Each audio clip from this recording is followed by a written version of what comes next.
Ladies and gentlemen, good evening and welcome to Rice University's Baker Institute for Public Policy and for tonight's timely and important discussion on the implications of the terrorist attacks in Paris last November and the continuing challenge of the Islamic State, which is also known as ISIS, ISIL, or Daesh in Europe, in the Middle East, and around the world. The horrific attacks in Paris, as well as those in Beirut, over the Sinai and San Bernardino, signaled a marked change in ISIS's strategy to strike beyond the states at its so-called borders, Syria, Iraq, Turkey, Jordan, Saudi Arabia, and a heightened threat to the international community at large. In my view, the attacks and the new direction of the ISIS threat provide the opening of a new opportunity, believe it or not, to engage the regional stakeholders and to confront, contain, and ultimately defeat this terrorist organization. And why am I saying that? Is because if you analyze the situation objectively, ISIS poses a threat to every single regime in the region and to the international community. There is not one country that is not that has allied itself with ISIS, because they define the near enemy as the regimes in the region, especially in the Arab world, as impious, and the far enemy, we, the United States, the Europeans, Israel, and others. So when you have a common enemy like that, it is not beyond the task and grasp of diplomacy to build strong coalitions to defeat it. We're not there yet. In my view, we have not built the sufficient coalitions to defeat ISIS significantly, but we'll be discussing all this. The key elements of a coherent strategy would involve, in my view, both a nearer-term coordinated counterterrorism policy, which I think the administration is conducting, with a military component, but then, more importantly, a longer-term geopolitical approach to address the underlying causes of radicalism in the broader Middle East, including finding a solution to the horrible tragedy of the Syrian civil war. Which just a few hours ago, the talks have broken down again in Geneva, and the situation is very delicate, to say the least. You can find a policy brief I wrote on a strategy toward defeating ISIS on the Baker Institute website, bakerinstitute.org, which spells out my views more thoroughly on this. We have a highly knowledgeable panel here this evening to cover the historical, political, and religious dimensions of these issues. I would like to thank Dr. Julie Fetty and Dr. Christian Emden from Rice's Department of Classical and European Studies for organizing this event in collaboration with the university's program on politics, law, and social thought, which combines faculty and academic approaches from the School of Humanities and Social Sciences. I'm also very pleased to present two of our scholars from the Baker Institute Center for the Middle East who are here on the panel. Dr. Mohammed Tabar is a research fellow currently here on sabbatical from the Bush School of Government and Public Service at Texas A&M. His research addresses U.S.-Iran relations and the politics of religion. Dr. A.Kadir Yildirim is our research scholar studying democratization, political economy, and political Islam in the Middle East, with a focus on Turkey. So the structure for the event is to start with each panelist presenting for 10 minutes, followed by a general discussion with written questions from you in the audience. Our staff will pick up those questions, and then I will field the questions to our panelists at the end of their presentations. So please write your questions on the cards that you have at your seat. You have the cards, and hand it to the Institute staff who will be present and walking around during the course of the panel. So let's begin with Julie, who will give a brief analysis of the attacks from the French point of view. Her full topic is in the program, but she'll be analyzing the attacks, including the history of terrorism on French soil, the history of North African immigration in France, roots of marginalization of Muslims in France, and the French reaction to November 13th, and a bit of analysis where France is heading. So, Julie, the microphone is yours. We begin with Paris because Paris is where it all began on November 13th. Wrong. Wrong because Muslims in Muslim-majority countries are the first victims of Islamic terrorism. They represent about 90% of estimated victims of jihadism in the 2000s. So while I am here indeed to discuss the French perspective of ISIS, I will remind that terrorism in the name of Islam is a much larger problem than a Eurocentric one that is often embodied in the formula of Islam versus the West. In fact, Islam versus the West is a main tenet of jihadists too. So in this concept of a clash of civilizations, Islamophobes and jihadists ironically agree. And it didn't all begin in Paris either, because November 13th was far from France's first experience with terrorism on its soil. From terrorist incidents related to the Franco-Algerian War in the 1960s, to Basque separatist movements of terrorism in the south of France, to a wave of attacks in the mid-1990s related to French support of the military government in Algeria, France is more habituated to terrorist attacks on its soil than the US was before September 11th. Keep turning. Despite French prior experience with terrorism, if you want to disrupt the French way of life, you open fire on café terraces in central Paris. More than the National Stadium suicide bombers, more even than the Bataclan concert hall horrific assaults, I would argue that open firing with an assault weapon on folks chatting and eating and smoking outdoors on a weekend evening has had a remarkable symbolic effect on France. So we can ask, is November 13th the September 11th for France? In other words, have politics and society fundamentally changed since November 13th? Time will tell, we don't know yet. But already we see some surprising reactions coming from both official and unofficial France in the wake of the attacks of November 13th. And I'll just highlight a few. First, the discourse of war, which has been prevalent from day one. We are at war, the war on terror, and concomitant with this is the state of emergency, which was declared immediately, extended, and will likely be extended shortly. And that entails thousands of police raids, warrantless searches, hundreds of arrests without charge. So we see here a real warlike suppression of civil liberties, which is quite surprising for France. Immediately after the attacks, also, we know that France sent 30 bombing missions onto ISIS targets in Raqqa, Syria. This, to me, is rather surprising for French international relations. It seems like a kind of vengeful assertion of masculinity, one could say. In an unofficial way, there have been remarkable displays of patriotism throughout French society in the wake of the November 13 attacks, which are quite unusual, I would say, starting with the brandishing of the French flag as a symbol of unity used against enemies, let's say. Typically, the French flag was only flown over official institutions or at national ceremonies. Unlike in the US, it was never displayed by private citizens in their homes, and that's been a significant sociocultural change, in my opinion. The expression "Vive la France," often used only really during wartime, has been heard throughout several political speeches, and there have been spontaneous outbreaks of the national anthem, La Marseillaise. So I have to wonder if something fundamental maybe has changed in France since November 13th.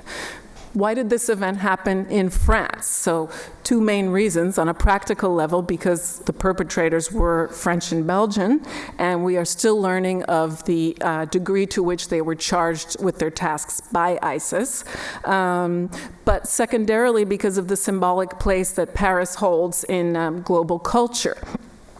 No offense to the Belgians, and this is absolutely not meant to be funny, but I don't think a similar attack on Brussels might have occupied world attention as much. Paris is the perfect city to represent Europe and even the West. We can cite perceived anti-Muslim injustices by France, such as the headscarf ban, used as justification. And of course, there's the cliche of France as a more flamboyant, sexually liberated Western power that serves the role of enemy for violent Islamism. Now, what indeed are the drivers of radicalization for these young European-bred men? Although there's no clear profile of terrorists, there are some common traits that are worth discussing. First, let's remember they were all born or bred on French or Belgian soil, but of second or third generation Moroccan or Algerian background. So homegrown, but part of a marginalized minority, both ethnically and religiously.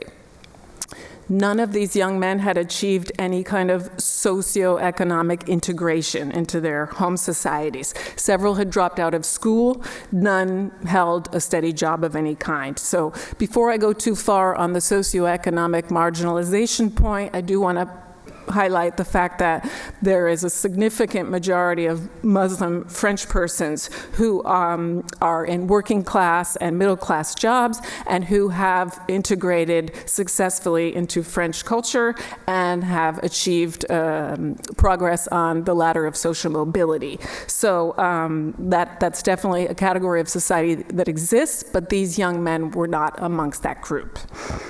Several of them were delinquents, small drug users, etc., before their re-Islamization. They had been imprisoned, in fact, for petty crimes, some of them, and had been radicalized there. And finally, detachment and alienation is not just socioeconomic, but also sociocultural. The Kouachi brothers, who were implicated in the Charlie Hebdo attacks in January 2015, they were loners with few attachments to communities of any kind. However, some of the assassins of November 13th started out very well connected with families and friends and became disconnected. Abaoud was from an intact family, even of middle class, and many of these terrorists have been disavowed by their own family survivors. So there's this phenomenon of reverse integration that we see in France and Belgium too, where parents are shocked at their children's choices, and even siblings as well, and have been known to report their own children to authorities when they have seen a pathway towards jihadism. But we cannot be sure that this kind of alienation or marginalization of European men of Muslim origin has anything to do with their attraction to jihadism. We can't say that it's a cause, we can't say it's an effect, a correlation, a coincidence. We don't know. To say that there's any kind of causality would be definitely going too far. But we can say that socioeconomic and sociocultural marginalization is one condition for a rejection of society, which is at the basis of terrorism. Islamist terrorism might not have found fertile ground if French minorities hadn't been socially excluded in such ways. Now, that said, marginalization is not the only condition. The civil war in Syria in 2011 and the rise of ISIS, including its important internet and social media outreach, are critical factors behind the rise of French jihadists. So remember, the 2005 riots that spread through hundreds of French cities and lasted for weeks in marginalized suburbs where many of these young men came from. They were not Islamist at all. It was all about socioeconomic precarity in 2005. But a mere 10 years later, and we're facing something very new and different. Of course, the refugee crisis exacerbates things enormously. It creates fodder for extreme right-wing populist movements like the National Front in France and elsewhere in Europe, creates fodder for anti-Arab and anti-Muslim popular prejudice among Europeans. It increases demands for jobs and welfare at a time when there's high unemployment, particularly in France, and economic crisis in many European countries. And of course, those rates of employment are much higher for minorities. So in conclusion, I'd just like to highlight 4 problems that I believe French politicians face, 4 immediate and long-term problems. First, containing jihadism on French soil. How can jihadism on French soil be contained without, and this is very important, without conflating Islam and terrorism, and without contributing to anti-Muslim sentiment? Second, and these are in no order of importance, but French politicians must integrate Muslims into their societies in better ways. And this entails containing and repudiating exclusionary discourses that are propagated by the extreme right and its supporters. Third, France needs to step up to its European role and deal with the refugee crisis in a more generous way. And fourth, to contribute to international solutions to stop ISIS and the war in Syria and Iraq. And I look forward to the perspectives of my fellow panelists on that larger question. Thank you. Thank you.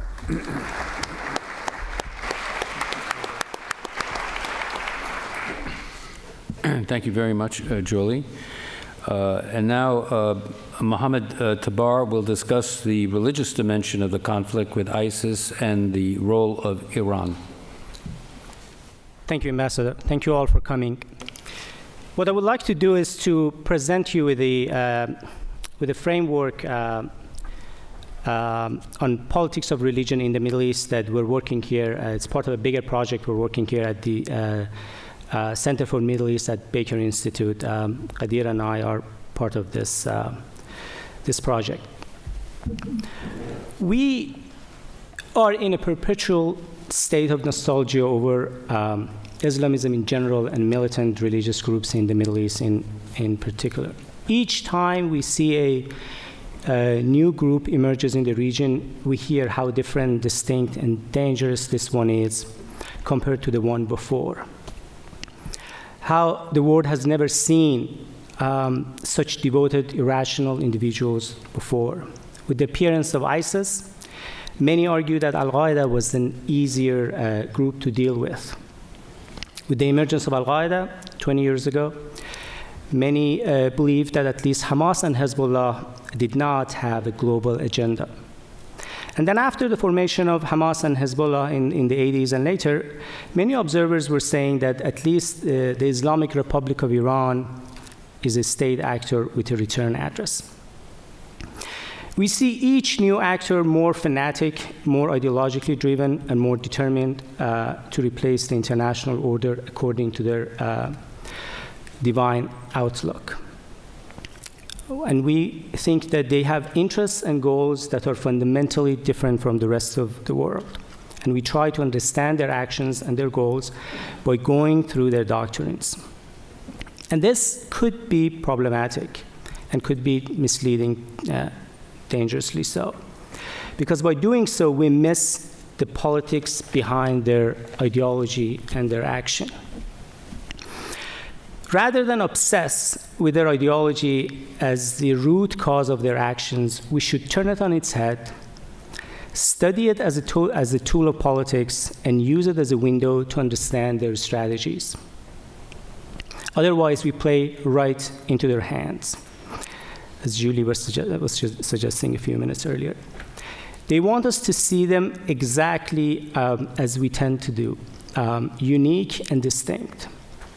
ISIS has been very successful in doing this so far, and effectively outsourcing its PR job to the media, especially in the West. Most outlets passively consume and rebroadcast their messages, show their violent acts to their audience out there. And the reason is because it helps them recruit and tap into all the grievances that Julie was discussing earlier. It can also help them to make us see them unpredictable. So it makes it difficult for us to understand what their next move could be. And above all, it can help them overcome the competition problem that they have with other violent Islamist actors in the region. ISIS and others are operating in a very competitive market in the region, a religious market that is saturated with a lot of different groups. Long gone are the days when there was only Ayatollah Khomeini and a few others in the region leading a movement in the name of religion. Today, religious groups are mushrooming in the region, and as I said, the market is saturated. In order to recruit and get resources and survive, they need to demonstrate credibility, that they are more ideologically credible than the others. One way of showing their credibility is through violence, embellished with religious verses and statements. The more violent they are, the more they can capture the media, and that helps them to be viewed as fanatic and ideologically driven. And as I said, that helps them to do a lot of things, including recruit loyal fighters. Now, this does not mean that none of ISIS members is religiously motivated. They might be. The interviews that we have seen with some of the defectors reflect that there is a wide range of reasons why individuals join a group like ISIS: coercion, revenge, money, adventurism, and religious motivations. This is at the individual level. But at the organizational level, this is politics to the core, and that should be our focus. To focus and to wage war on their ideology is to get the causal link direction backward. It's not that they commit violence because God says so. It's the other way around. Because they want to use violence to attain political power, they put words in God's mouth. The more we understand and show their tactical use of religion, the more we prove they are politically motivated, and the more quickly we will be able to defeat them. Thank you.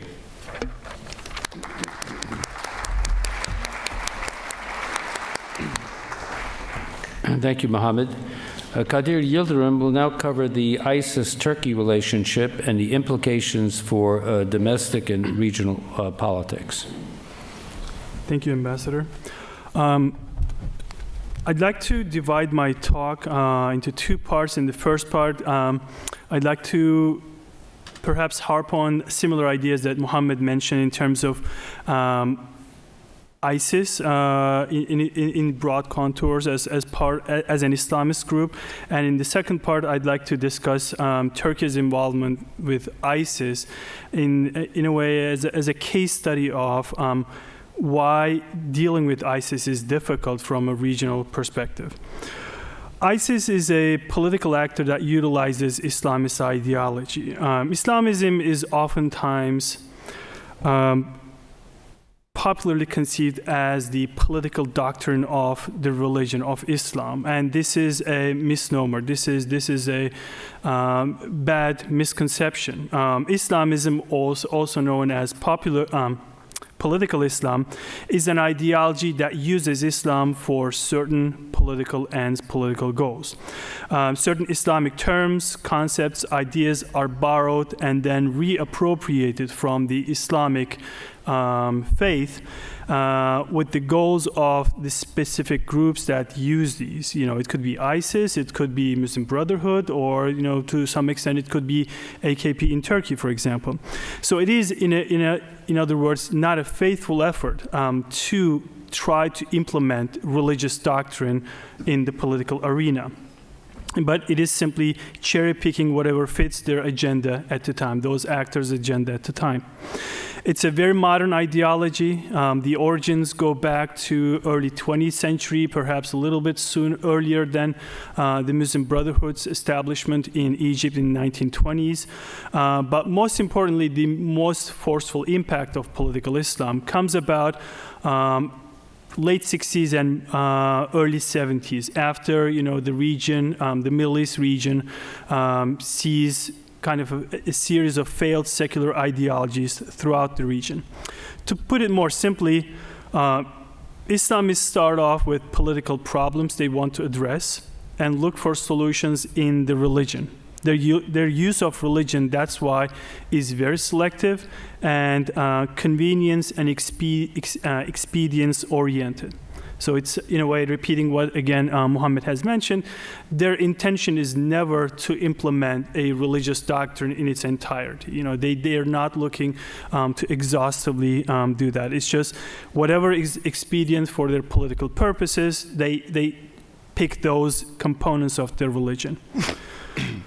In this regard, ISIS is an Islamist group that utilizes religion as a political resource in its efforts to achieve certain political goals. So what do I mean when I say religion as political resource? What I mean is, according to recent public opinion surveys from Gallup and Pew, for example, Islam is very important to the lives of people in the region, excuse me, throughout the region in the Middle East. By different polls, around 75-80% of each society in the region is viewing religion as a very important component of their lives.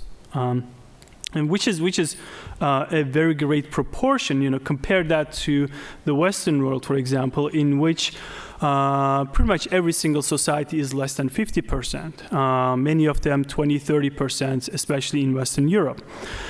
So where religion is so important in the lives of people, political actors will tap onto this very precious and invaluable resource, or political capital, so to speak. They will frame their issues along these lines.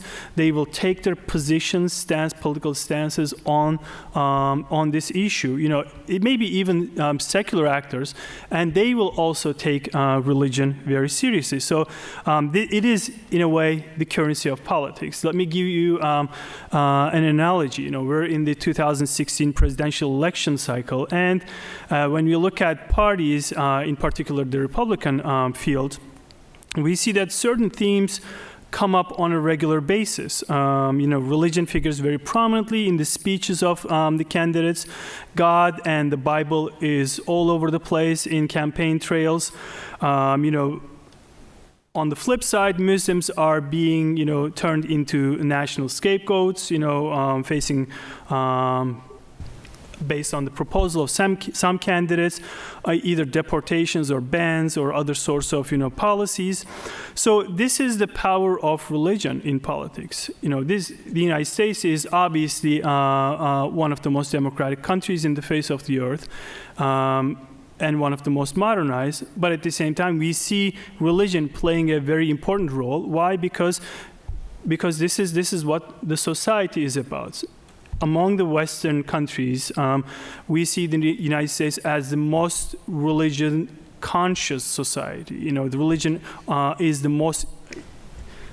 Religion among Western countries is most important in the United States, especially compared to Western European countries. So politicians will harp on this political resource. So back to ISIS, we cannot, in other words, ignore the political conditions on the ground.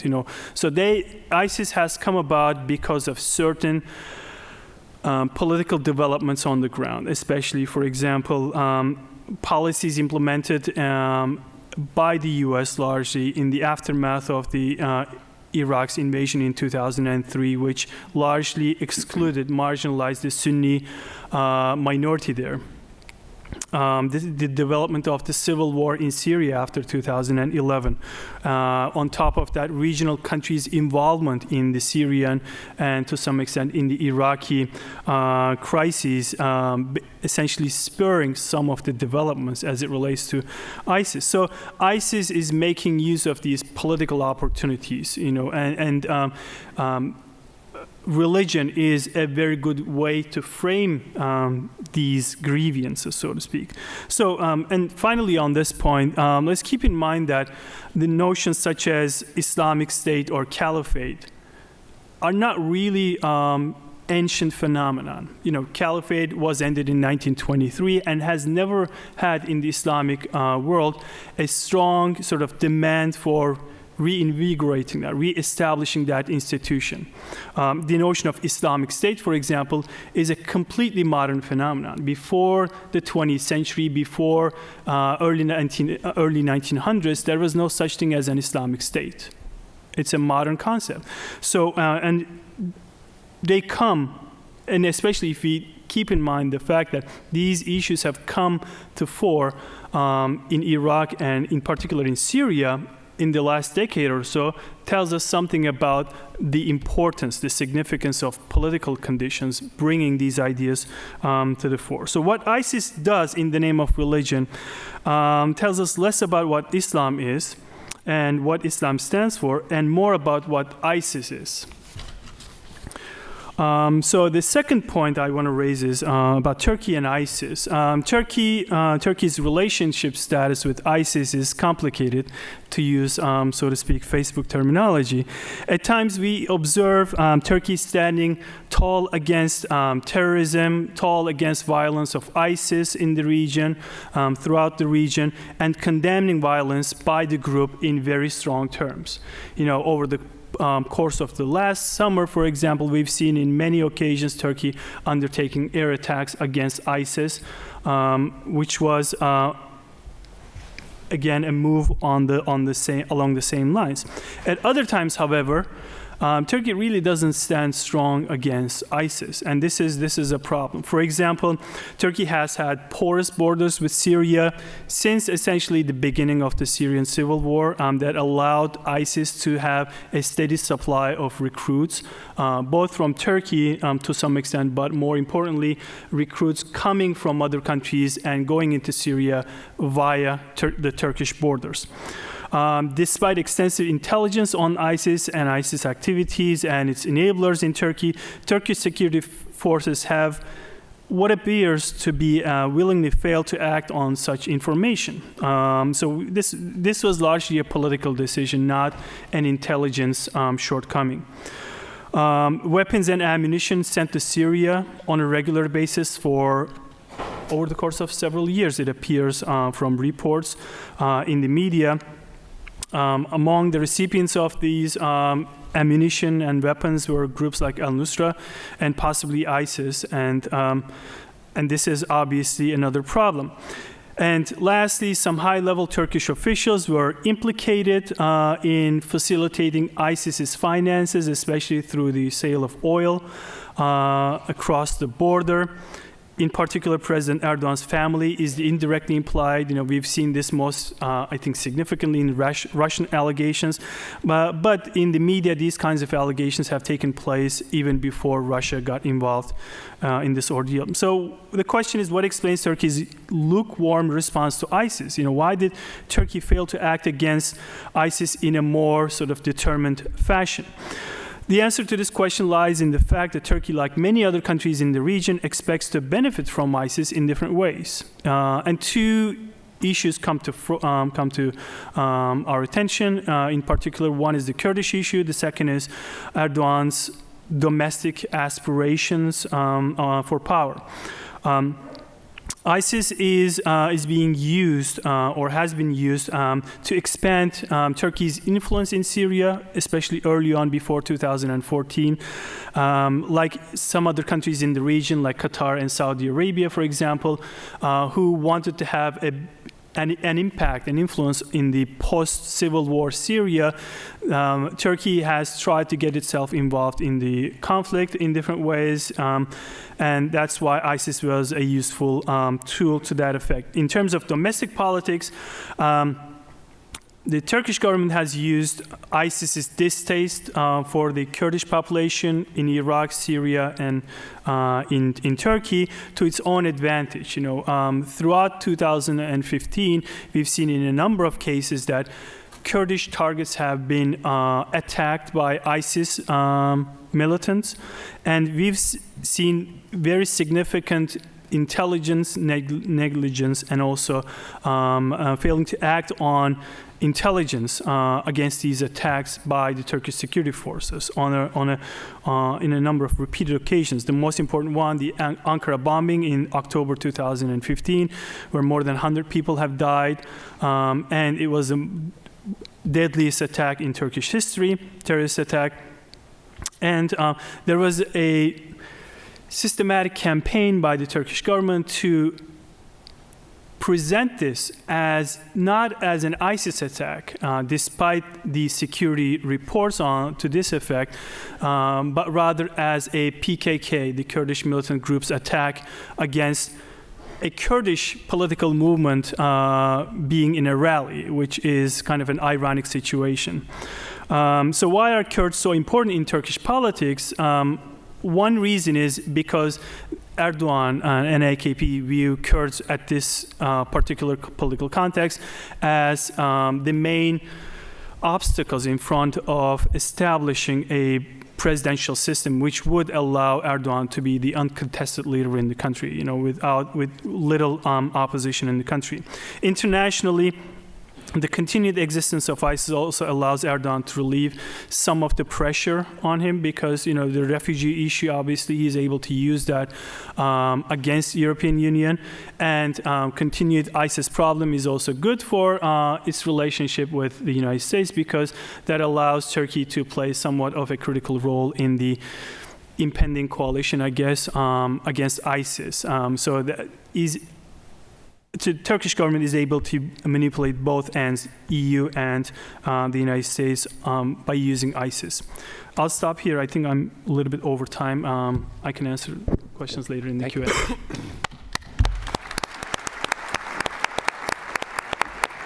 Thank you very much, Kadir. Our last panelist, Christian, will look to the European responses to the attacks outside of France, in Germany in particular, and address the broader EU relations with the Middle East and North Africa. Christian? Well, thank you very much, and thank you to you for coming out to this on this evening. Of course, being the final speaker today, I'm bound to disappoint, especially after that introduction, so I'll try my best. As usual, I'm not going to offer any solutions or resolutions, but rather I want to complicate the picture a little bit. Does it work? Okay. In a sense, the title is that there are three challenges that the Islamic State really poses, and they're geographically very different. One challenge relates to Syria and the Middle East, one challenge relates to Europe, the West in general, and one challenge that relates to West Africa. And it is the latter challenge that we tend to underestimate in many ways because we don't pay enough attention to it. But let me start by outlining, first of all, the somewhat muted German response to it, which is very different from the French response after the Paris attacks, because France, as Julie pointed out, sees itself as being at war against Islamic State and against Islamic terrorism, not only in Syria, but also in places like Mali, for instance. Germany is desperate avoiding the term or the mention of war under any circumstances. And therefore, it has a very muted response in many ways. So in mid-December 2015, the US Secretary of Defense, Ashton Carter, for instance, asked in a semi-confidential letter the German government whether the German government couldn't contribute more militarily to the fight against ISIS. The letter was leaked. It's kind of not entirely certain how it was leaked, but these things tend to be leaked sometimes. And Angela Merkel's, the German Chancellor's response was as dry as she normally is. She merely said, no, Germany is fulfilling its part and we do not need to talk about this any further.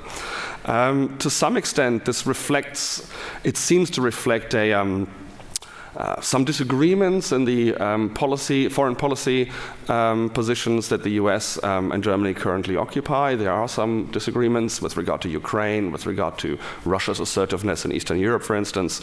But it is also the case that there are very specific reasons for this very muted German response. Because keep in mind, since August 2014, Germany has a presence in northern Iraq, and it's providing aid, medical supplies, weapons, ammunition, and advisors to the Kurdish forces. So that has been going on for a while already. Now, let me give you four main reasons initially for this muted German response. The first reason is simply of a very practical nature, and that's the German defense budget. Which isn't doing particularly well.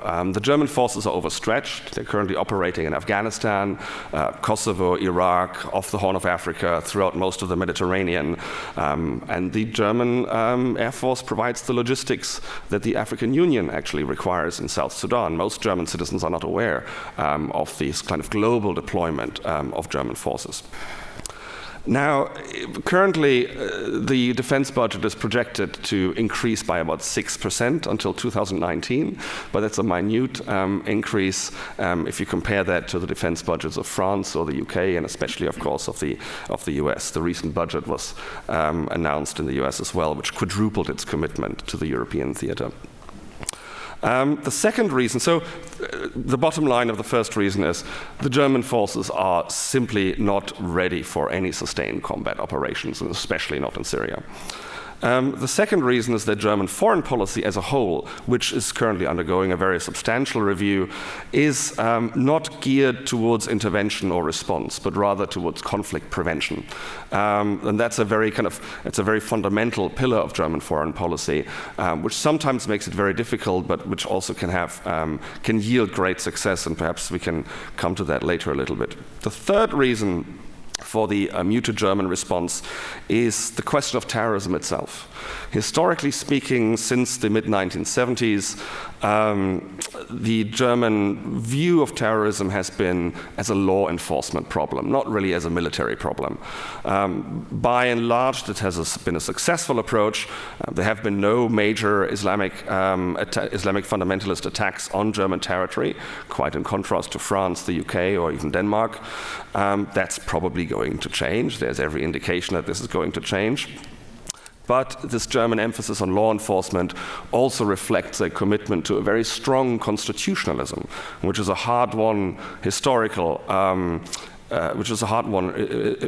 historical consequence of course, the Second World War and the Nazi regime. So the kind of emergency legislation that is currently in place in France would not pass muster in the German constitutional court. It would be very difficult. And the third reason for the muted German response is of a domestic kind. There are about 1 million Syrian refugees that have come to Germany over the previous year. It doesn't look as though the number is going to change in the coming year. There's a current further influx, and that has reverberations for the situation. There are new political parties emerging in Germany, one in particular that is trying to do what the Front National is doing in France, the so-called Alternative for Germany, which is a right-wing extremist party, very Islamophobic, and it currently is polling around 12%. I mean, this is unprecedented in German post-war politics. So this is a very complicated situation. And the situation has become, of course, more complicated in the aftermath of the Paris attacks. So let me draw kind of three broader conclusions from this, because in the immediate aftermath of or about a month after the Paris attacks, Germany has committed military forces to the fight against Islamic State, albeit in a very cautious way. 1,200 troops, 6 reconnaissance planes, and 1 naval frigate, which is supposed to protect the French aircraft carrier Charles de Gaulle of Syria. And Germany has also committed, although this has not been deployed yet, 650 troops to Mali to also support French operations and UN operations in Mali. Now, let me draw now 3 broader conclusions from this. The first conclusion relates to the challenge of Islamic State in Syria itself. From the perspective of most Western European countries, and also from the German perspective, there's no easy answer to it. In fact, it's a very tragic situation. It's like a Greek tragedy. It won't have a happy ending. There are no good options on the table. The peace talks have faltered yet again, and we can probably predict, even though there are opportunities over the next few months to re-engage with peace negotiations, that they will probably falter again. There's also no good military solution to Islamic State in Syria itself. Any military solution would involve troops on the ground. No Western power is willing, and for good reason, not willing to deploy those troops. And as we've also heard, all the regional powers are themselves, of course, players in the Syrian theater. They are part and actors of the Syrian conflict, and that complicates matters enormously for any military intervention. So there are no good answers as far as Syria are concerned, and as being a political realist, I'm looking at this with a certain kind of pessimism. Secondly, the second broader conclusion that I want to draw relates to the strategy of Islamic State vis-à-vis Western Europe in particular, which is very different from the strategy of Islamic State in Syria. So in Syria and Iraq, Islamic State holds territory. And holding territory is very crucial because of that creates economic opportunities. Islamic State is a very wealthy terrorist organization. It provides even welfare and administrative services to the towns and villages that are under its control. So it takes a very different approach, of course, towards Western Europe. And that's what Julie already pointed out, and I would simply describe that as the production of insecurity. And that is part of what one call, is part of asymmetric warfare, of course, but the production of insecurity is very interesting because it requires very limited financial investment, it requires no command structures whatsoever, it just requires to motivate 3, 4, 5 disenfranchised, disappointed young men and women, which is also very crucial, it's not only men, to basically move from a slight radicalization and disappointment in life over to actually acting. The Charlie Hebdo attack in January, for instance, required 6,000 euros. It's a very cheap attack, and it was obtained through a consumer credit loan. So you can see how easy it is to actually engage in these kinds of actions. The result is very tricky because one of the strategy of Islamic State in Europe is not only the production of insecurity, but it is also the radicalization of a small group of Muslims. Because keep in mind, in many European countries, Muslims have a very divided allegiance on the one hand towards Islam and towards the Middle East, but on the other hand towards the Western European country that they reside in. And it does not take much. You just need to find a very small group among them to basically tilt the balance for them slightly towards political Islam, as it were. The response to this situation can only be basically law enforcement and intelligence gathering, and there are very concrete steps one can take. One can take, for instance, a better control of the external borders of the Schengen countries. That's certainly an opportunity, but what we should not do is overreact legally or militarily from the European perspective, because that plays right into the hands of Islamic State and its strategy of radicalization. So I'm a little bit skeptical with regard to also the French constitutional approach.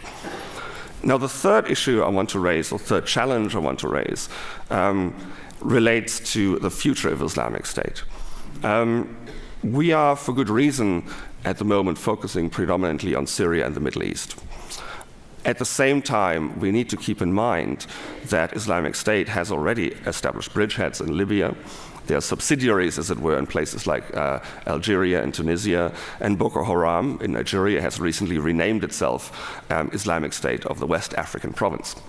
Now, this does not require any centralized command structure in any way. These are subsidiaries that are operating independently.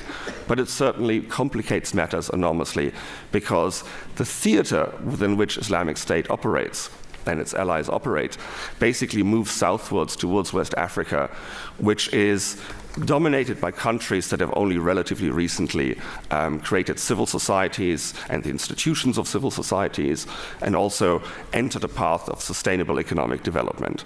And these are often very fragile societies, and there are 500 million people living there.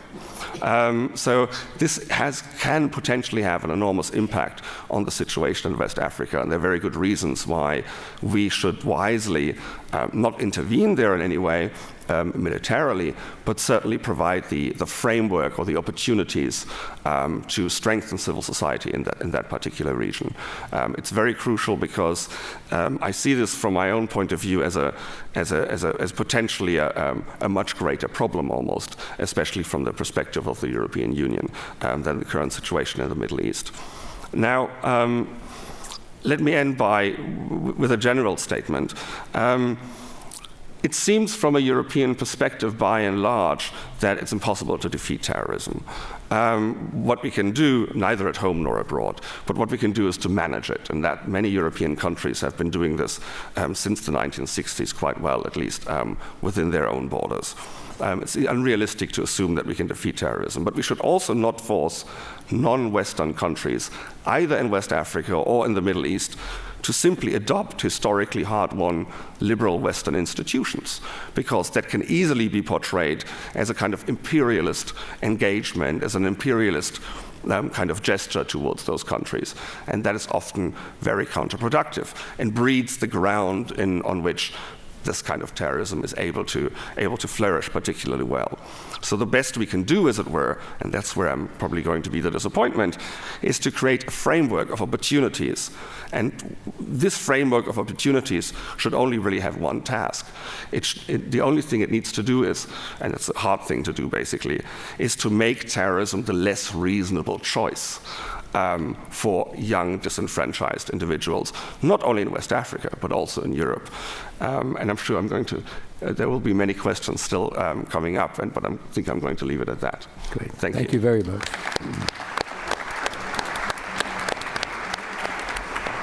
I think we've gotten some very excellent insights from our experts. We've received some very excellent questions from you, the audience. Let me take on some that have been directed to me in the beginning, and then I will allocate the burden to my colleagues here.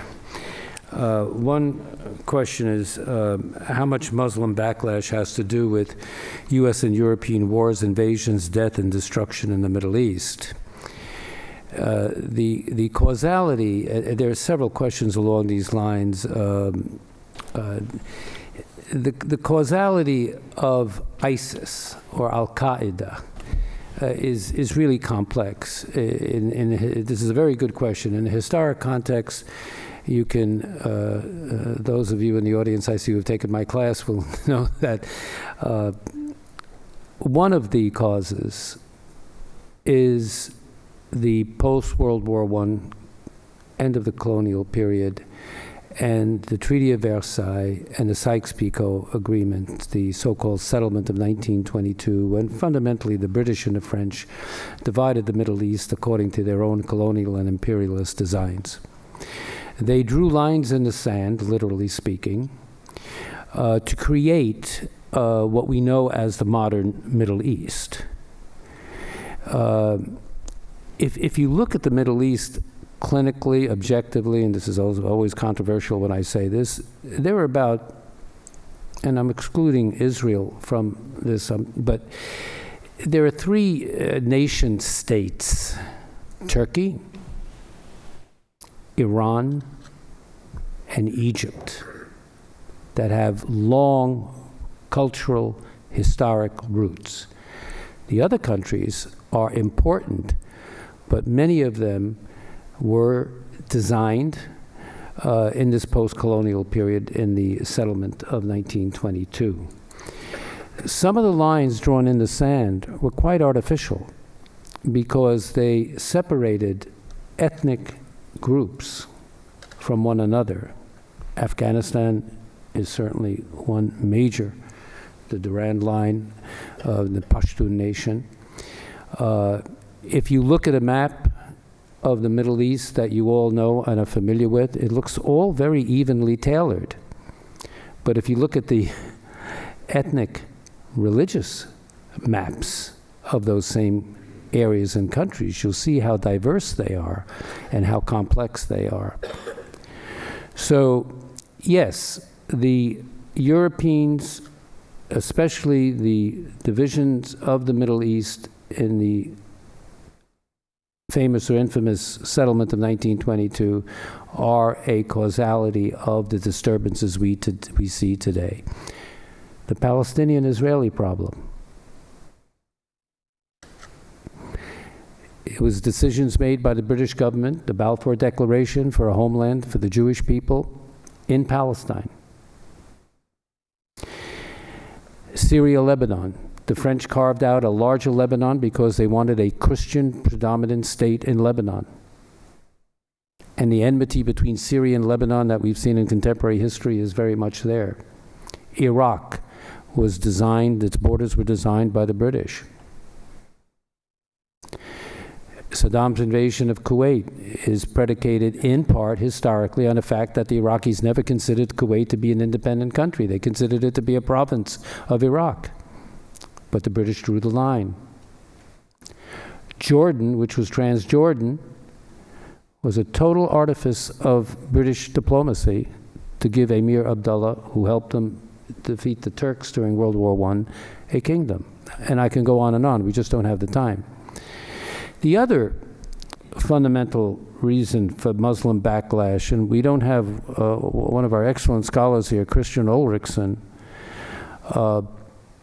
who is an expert on the political economies of the Gulf countries and in the Middle East, is the deficient political economies of the countries in the Arab world that have not provided what I call real peace and security for their citizens. They've provided what I call mukhabarat peace. Mukhabarat in Arabic means the intelligence services, the security services, the autocracies that provide peace and stability under a dictatorship. Keep your mouth shut, don't get involved in politics, leave the reign to us and you'll have certain limited freedoms. That has been the stereotype in the post-World War II era, where generals took off their uniforms, put on suits, and became presidents for life. It started in Syria. You saw it in Nasser in Egypt. To the present day, Sisi is, he's a general in a businessman suit. You saw it in Syria with Hafiz al-Assad, you saw it in Tunisia with Ben Ali, et cetera, et cetera. So that's the other causality of the insecurities in these societies and the socioeconomic problems, that these regimes have not provided the real political participation, the economic opportunities to really take care of unemployment, high youth unemployment, social justice, the rule of law, and there's systemic corruption. So that's number two, if you want to answer. We have several questions along these lines, that's why I'm taking a little time to answer these. Another question that came up, is it correct to say that Daesh is what Al-Qaeda in Iraq became after the Sunnis lost their influence in Iraq when democracy brought the Shiite majority, pro-Iranian, to power? Well, one of the causalities of ISIS is our invasion of Iraq in 2003. There's no question that we were going to win that war. The question was what we were going to do during the occupation, which was called the liberation.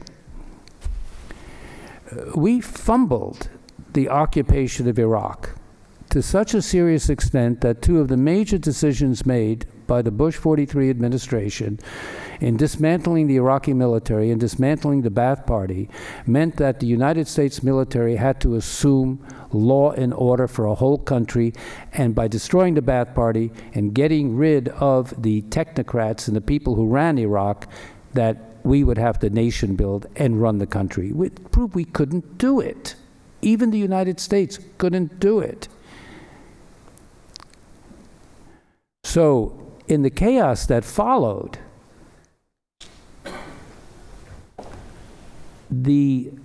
if you take a close look at the command and control structure of ISIS today, many of those leaders of ISIS are former Ba'ath military officers from Iraq and former Ba'ath politicians, technocrats. Why are they so successful in taking over territory, in contrast to Al-Qaeda, and having a financial department and an administrative organization exploiting the oil riches in Syria? Because they have technocrats who are running it, and they're all former Ba'ath officials from Iraq. So that's another point of causality. We could go on. There are a lot of people and causes, but these questions address it. So I'll stop there. This could take over 2 hours. Now I'd like to pose some questions that we have for our panelists. The first one I would address to Mohammed Tabar. Doesn't Sunni Islam leadership in Saudi Arabia, Bahrain, Qatar, Egypt, etc., have to take a greater leadership role in a counter-narrative to the violent jihad being promoted in cyberspace through Twitter, YouTube, and other forms of social media? And why are they not engaged more aggressively? And by the way, what is the role of Iran in all of this?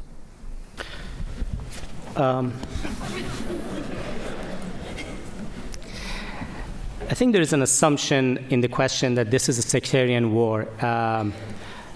between Shiites and Sunnis, and I think this is not the case, and I think we should not see it. This is another one of those issues that, again, they want us to see it as a sectarian issue, and it is not. This is a conflict, this is a political conflict between Iran and Saudi Arabia, which manifests itself partly in a sectarian way, in a Shia-Sunni way.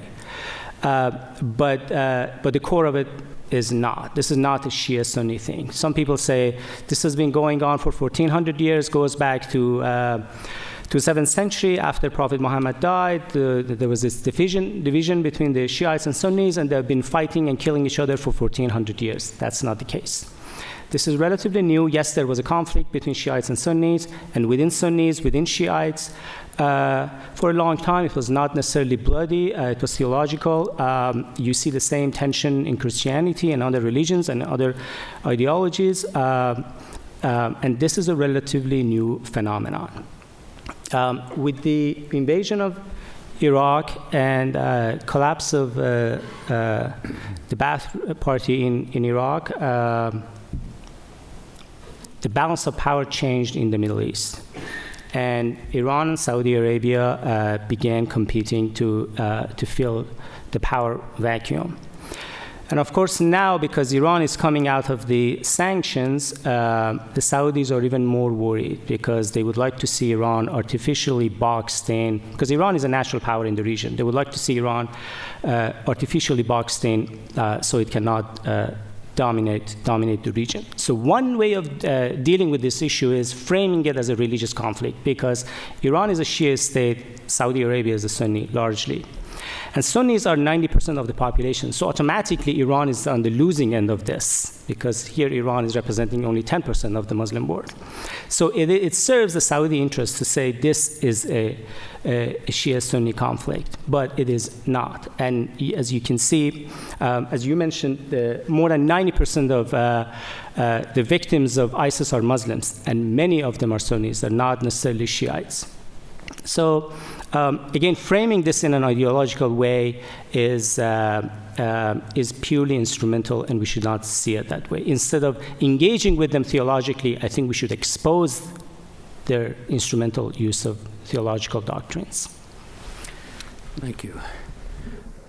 Julie, why were the French surprised by the attack? France has been bombing ISIS in Syria for months. Go with it.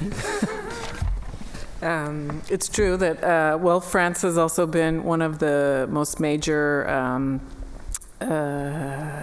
critics of Assad, and at the same time has been one of the European leaders of attacks on ISIS. And that started, indeed, long before November 13th. I'll just go back to my original argument that I think, as Christian says, other European cities and targets will follow, most likely, if we're continuing in this pattern. But the French have had a mixed record of action in the last 10 to 20 years in the Middle East and also in Africa. The fear of accusations of neo-imperialism are very important and worth considering, in my opinion. This is a question for Christian, and if you want to add, Jolie. What sort of socioeconomic policies do you recommend throughout Europe, including France, to better assimilate Muslim and other marginalized groups to reduce the appeal of joining groups like ISIS? Christian, you want to take it? Goodness, that's a very difficult question. If I had the answer to that, that would solve the problem, wouldn't it? No, I mean, it's certainly... It's not only socioeconomic policies, but each and every Western European country is slightly different in that sense, because there's a different history of colonialism. There's a different, the Muslim population or Arab population is of a different size. They're radicalized differently. So there are no easy answers across the board to this. So Sweden is different from France, and France is different from Spain and Germany and so on. But one of the fundamental problems in many ways, and that's has been haunting many European countries beyond the question at hand, is the question of employment opportunities for young men and women, and that's particularly difficult if there's a lack in education, lack of access to education, and as a result, it's very difficult. It's very easy. Let me put it this way: it's very easy for many individuals, not only in France but also in Germany and elsewhere, to first become engaged in drug-related crime and relatively petty crime. But once you're on that track, this becomes basically an entry into further radicalization if the conditions are right. So not weakening the current social welfare systems is, I think, something that I would strongly recommend, even though many Western European countries are currently reviewing what a welfare state basically means. But I would strongly recommend not to change that. Okay. I'll add that. Yes, please. Countering the message that has been received that Islam is not welcome in France is very important. Again, the ban on the headscarf is one of the loudest messages to that effect. So what France, I would say, needs to do is work on the symbolic integration of Islam into French society. Discrimination is illegal in France, but of course it exists, as it exists in the United States, as does common prejudice among regular people. But how to achieve this kind of symbolic integration, I would argue that all of the controversies and debates over whether to serve pork in school cafeterias should be squashed very quickly, and alternative foods should be available for any child. Indeed, mosques and Islamic schools should be allowed to be constructed. There's a lot of obstructionism at the local level, particularly, which is required for approvals for building permits and this kind of thing. Of private schools in France, 90% of them are actually Catholic schools, so de facto, Muslims do not have a private school to speak of, and this is especially important after the ban on headscarves in public schools. So how to address the socioeconomic inequality that's less symbolic, more real? I would second all of Christian's propositions and suggest another, which is a bit controversial in France, particularly because it smacks of American-style multiculturalism. But affirmative action policies for both schools and prestigious superior education could make a real change in opening up possibilities for young minorities who are effectively not banned, but effectively restricted from those kinds of outlets and social mobility. And finally, in terms of prison radicalization, why not add more Muslim chaplains in prisons, which has been recognized by many as a severe deficiency to avoid more radical imams from radicalizing young delinquents. Now, this work is much harder today than it would have been in the 1980s, when it would have been a good idea, maybe, but that's some of my suggestions. Staying with the European dimension, Christian, German Finance Minister Schäuble has called for a Marshall Plan for the Middle East and North Africa funded by the EU countries and the Arab states. Can this work? Your response can be brief on this. No. Right. You have to remember the Marshall Plan in the historic context of Europe and Germany and, and what we did in Japan. It's a different historic paradigm. But I think the question gets to the point that what I mentioned about the political and economic governance of these countries, they do need fundamental economic, socio-political reforms to establish better governance so that the forces of radicalism from within these countries can be certainly reduced, if not eliminated. Kadir, how will the rise of ISIS affect the Kurdish separatists? In Turkey? Of course.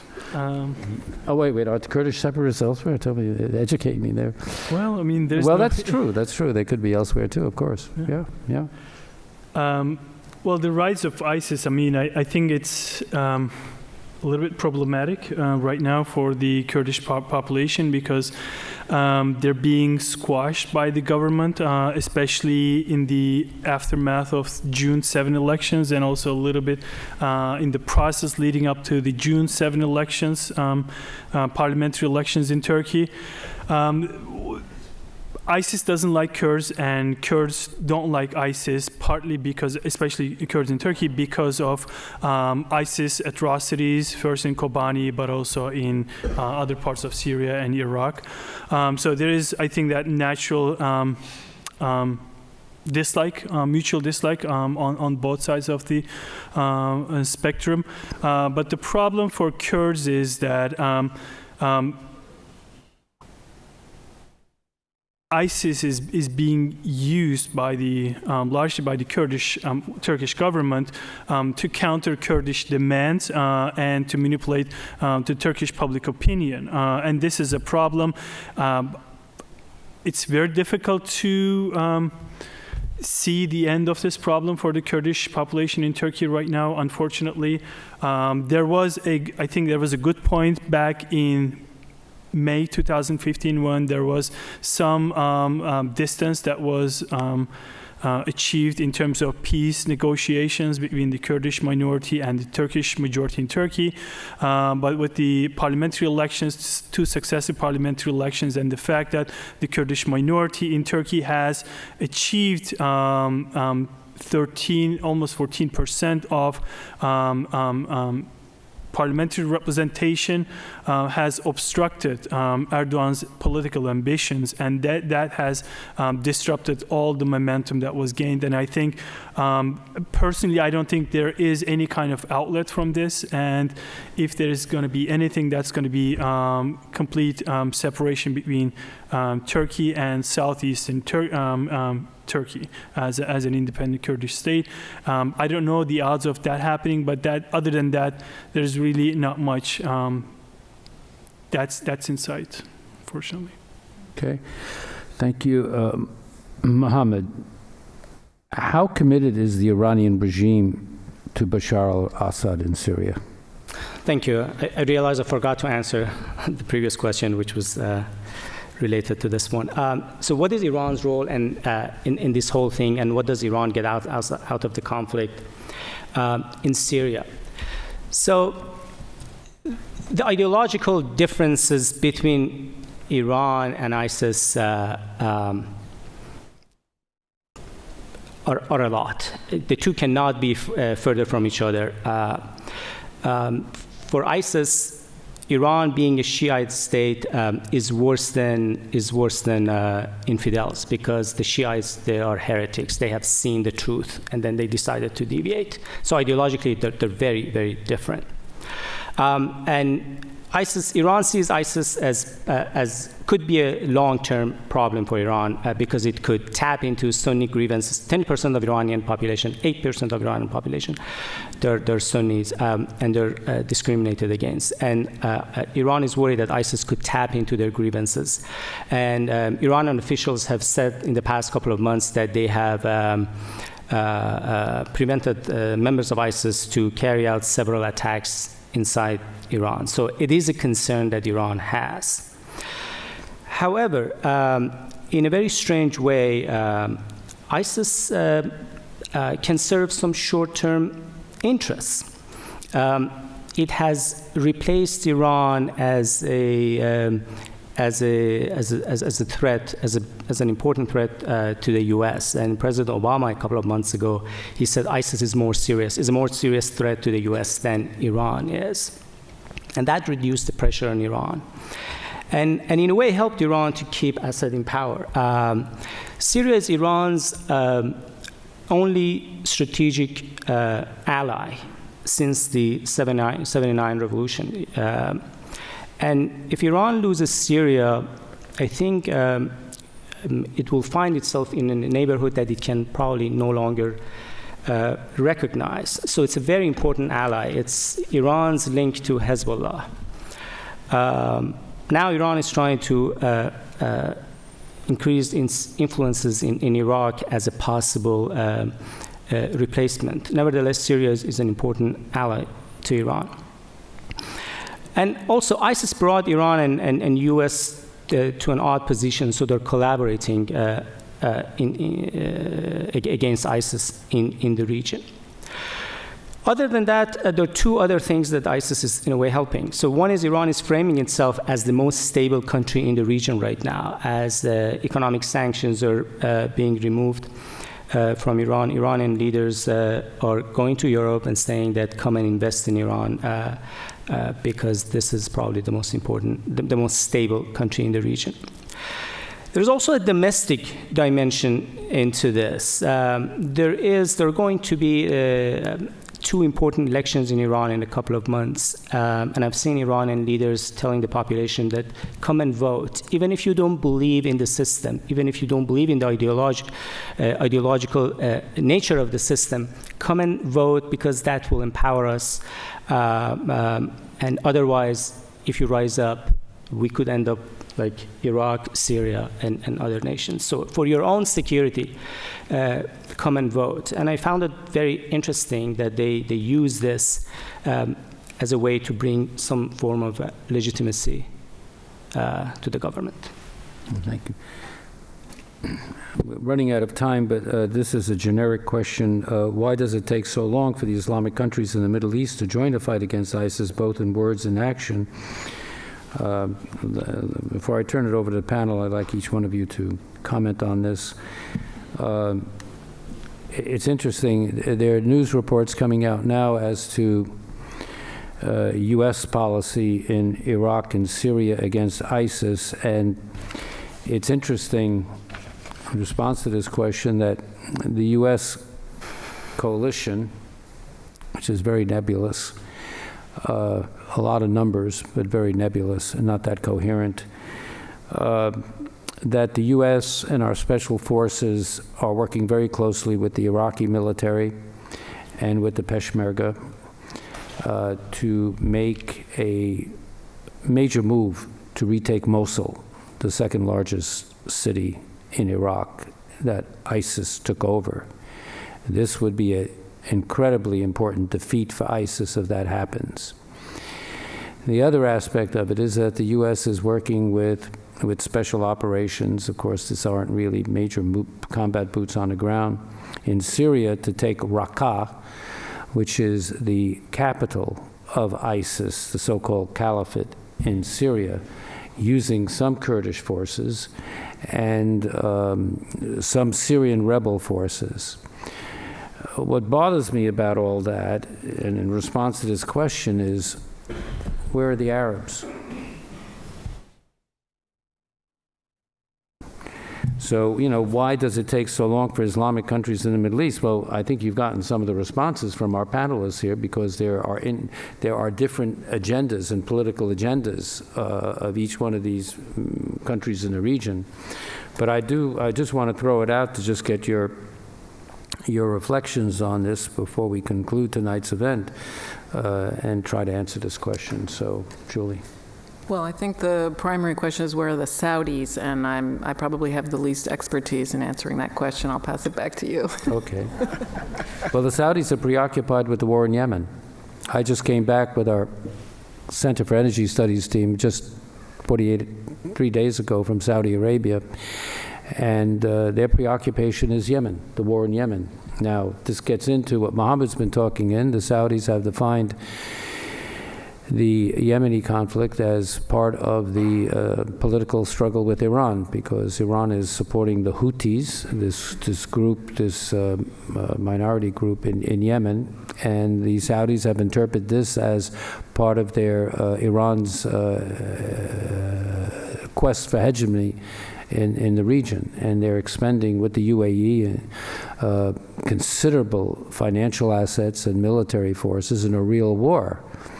It's a very incredibly difficult challenge, and it's going on. It's sort of like becoming like a little mini Vietnam. You just can't see the end game. So their preoccupation, really, the Saudis, is in the war, and they're very reluctant to take anything on. However, having said that, when ISIS started taking on territory in Syria, and when they broke the Sykes-Picot border, the colonial settlement of 1922, it was very historic. ISIS broke through the Syrian-Iraq border. They're the first entity in history to break through the borders that were created by the colonialists after World War I. It's quite an achievement. And believe me, history is very present. We got to pay a lot of attention to history. Baghdadi, the so-called caliph of ISIS, when they did that, said, "We have broken the colonial borders of Sykes-Picot." So all of this is very relevant. But when they did that and went into Iraq, which borders the northern border of Saudi Arabia, the Saudis sent 30,000 troops up to that border. So they're feeling pressured not only by ISIS, which is a Sunni radical group, but they're also feeling pressured by Iran in this regional conflict. So that's one of the reasons that we don't see that happening. Mohammed? No, just that, as I said, ISIS serves a lot of interest, and one problem is some of U.S. allies, as Kadir mentioned, Turkey, and to some extent, to large extent, Saudi Arabia have been backing ISIS, at least in the past, financially in different ways, because they saw Assad as a more serious threat than ISIS is. And as long as different groups have different agenda, state and non-state actors have different agenda when it comes to ISIS, I think we're going to see this going on, unfortunately. And the thing is, once ISIS is gone in a couple of years, there will be another group in the region, and then everybody's going to say, wow, we have never seen something like this before. They're so fanatic, they're so ideologically driven, and it goes back to what I said earlier, we'll be nostalgic all over again. Nostalgic for ISIS? Okay. Kadir. I think I've expressed my sort of thoughts on this, especially in regards to Turkey. Different regional actors have their own interests, their own agendas, their own priorities. So bringing them together on the same page in terms of ISIS's level of threat, being the number one, priority in their agendas is very difficult, and I don't see that happening in the near future, unfortunately. That's pretty much it. And the Turkish role there is really, I mean, you talk about military capabilities. Turkey has one of the most significant military establishments in the region, and that's one thing. But you've explained the Turkish inhibitions there. And Turkey doesn't want to militarily get involved too much because, I mean, it's right at the border, and I think any kind of serious land engagement would be, would draw ISIS into Turkish. Within Turkish borders, I think that's really something the Turkish government is cautious about. And I think, and correct me, Mohammed, if I'm wrong, but Iran is playing a very deft role through proxies. Hezbollah, I mean, in the region. I mean, Hezbollah and with Shiite militias in Iraq. That's and right. so it's not committing, but we see this General Soleimani and IRGC heavily involved, but they're using proxies for their own political ends. Exactly, to expand influence, to back their supporters, but also to fight ISIS, we have seen in the past. Right. So I think Iran was the first country that sent weapons to the Kurds when they were fighting ISIS. So that's why I said in an odd way, it has brought Iran and the US together in collaborating against ISIS. Christian, you've got the last word. Oh, goodness.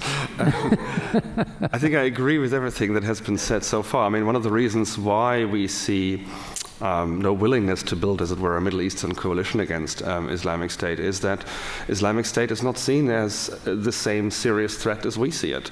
And that also means that Saudi Arabia, Qatar, Turkey, and others are themselves actors, of course, and they want to position themselves in a certain way. And that is complicated by two further things, namely that Turkey is a NATO member, right? And we haven't really talked about Russia's current role in Syria, which also makes any resolution there incredibly difficult, if not impossible, as long as Russia is militarily present in Syria. I'm glad you mentioned Russia because we haven't given enough attention to it in the role, but Putin, as I mentioned earlier, is playing a weak hand very cleverly, a little bit too cleverly. But he does have a very legitimate threat scenario, and that is the spread of Islamic radicalism on the soft underbelly of the Russian Federation. He has a Chechen problem. There have been serious terrorism threats in incidents in Moscow. He has an Islamic radical terrorism problem that threatens the Russian Federation. So he looks upon a dictator like Bashar al-Assad as a secular leader who's fighting ISIS, sort of, and that we, in his eyes, he thinks that we're naive in not supporting these secular dictators like Bashar al-Assad because the alternative might be ISIS. I'm giving you the threat perception from him. I don't agree. I'm just giving you the threat perception from him. But what I think the Russians are doing is very deceitful, but it's politics. And as we see in Syria, just today, I was asked on Al Jazeera tonight on an interview I gave that about the Russian role and what the United States is going to do about it. But, the Geneva talks on Syria convening, they're trying to stitch it together, and Russia is backing, in close collusion with the Syrian regime, major military offenses that are helping sabotage the talks as we speak now. And so they're playing their hand. Why, again, the question is, why isn't Russia prompting Bashar al-Assad to really focus on ISIS? Why are they also putting in the Syrian opposition in their crosshairs in their military operations? It's a very deceitful game. But short-term tactical gains, long-term, I think, major problems for Russia. Well, I want to thank our panelists. I want to thank the audience for your wonderful questions, and thank you very much for your presentation.